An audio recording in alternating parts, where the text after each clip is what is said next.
chegamos ao mundo, à família.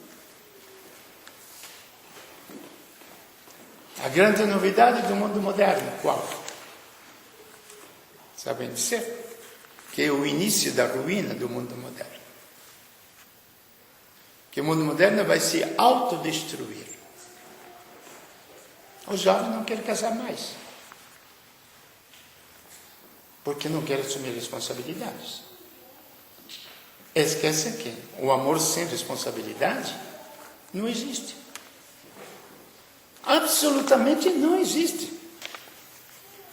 Pode ser afetividade passageira, sentimentalismo passageiro, para não falar outras besteiras, não? Mas não amor. Pelo amor de Deus, não vamos trocar os nomes que são santos. Que o amor, só Deus é amor. E quando falamos de amor, estamos falando de uma parcela de Deus que está em nós. Aí é amor. O resto de ficar, o resto de estar junto, o resto de se divertir, o resto de andar para os motéis, o resto de fazer isto, o resto de fazer aquilo, não é amor. E quando nós jogamos fora do nosso coração o amor, você sabe o que sobra? É o deserto, é a angústia, é o vazio, e a destruição. E logicamente, o quê? A briga com aquele que está ao lado. Naturalmente acontece isso. Por isso quando pedimos, Deus me dê paciência. Não, Deus vem viver comigo, vem viver em mim, para você ser o meu amor. Para que eu não ame mais com a minha fraqueza. Então veja como Deus santifica, é porque Ele escolheu a nossa natureza humana para habitar sobre a terra. Porque isso depois dá o sentido futuro à vida. Porque estamos jogando toda a nossa capacidade por um mundo que passa. Você sabe que eu nunca falei isto, não falo, para não fugir das responsabilidades.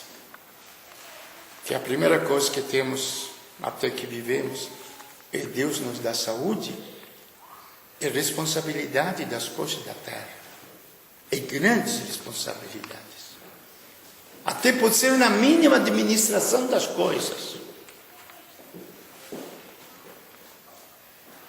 E você sabe que mesmo eu não tendo nada, nisto, pelo menos, me desculpa por ser de exemplo de como administro as coisas, de como ficar até bravo nas coisas, mas é simples a administração, gente. Temos que administrar, está certo, mas não é o fim, não é a meta. A meta é maior. A meta é onde o coração nos leva. Aquele algo de infinito que nós desejamos desde criança. E a meta, aqui vem a história que nós podemos ver. Belíssimo. Deus faz a nossa história. Ao lado da história que Deus faz, existe a história daqueles que agem por conta própria. Aí podemos ver como Deus entra na história tranquilamente. Por isso digo, parece fantasia, mas não é. Deus vem. José pega o menino, vai para o Egito. Além do mais, ele nos apresenta uma realidade. Os profetas Quer dizer, tudo o que aconteceu não é uma coisa por acaso. Não, Deus tinha tudo preestabelecido e tinha anunciado pelos profetas. Então, veja, se verifica tudo o que ele tinha prometido. Então, se ele promete, você se encontra em muitos caminhões, Deus é fiel. Não sei o que a gente entende quando escreve aquilo nos caminhões. Vocês sabem me dizer? O que eles entendem? Alguém sabe me explicar? Se eu me perguntar, se eles entendem, vocês já viram nos caminhões?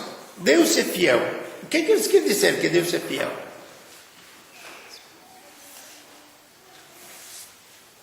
Se ele dá uma palavra, para mim fiel é quem dá uma palavra e mantém a palavra, não é? Agora, será que o povo sabe a palavra que Deus deu?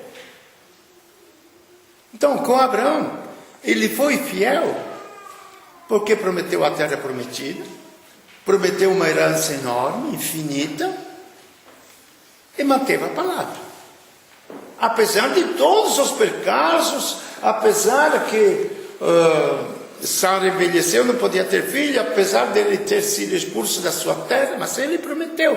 E a herança, logicamente, agora nós estamos vendo no universo inteiro, todos somos filhos de Abraão, porque redimidos em Cristo, que foi a promessa que ele fez, a sua descendência. Deus foi fiel com Moisés. Eu estarei contigo. Mas como? O povo de Israel estava escravo.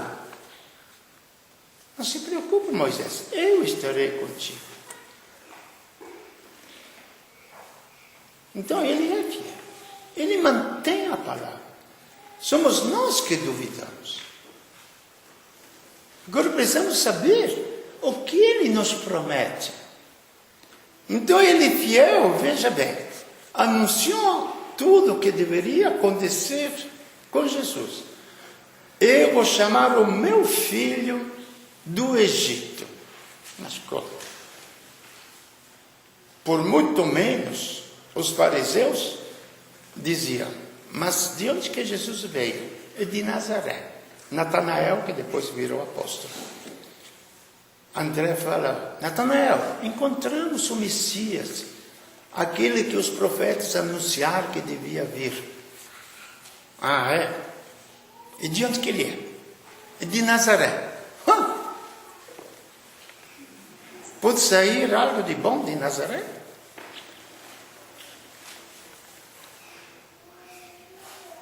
Mas como ele era sincero, quando foi diante de Jesus,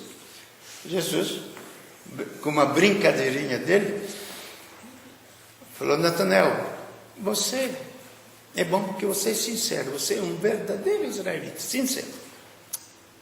De onde que você me conhece que eu sou sincero? Nunca me viu?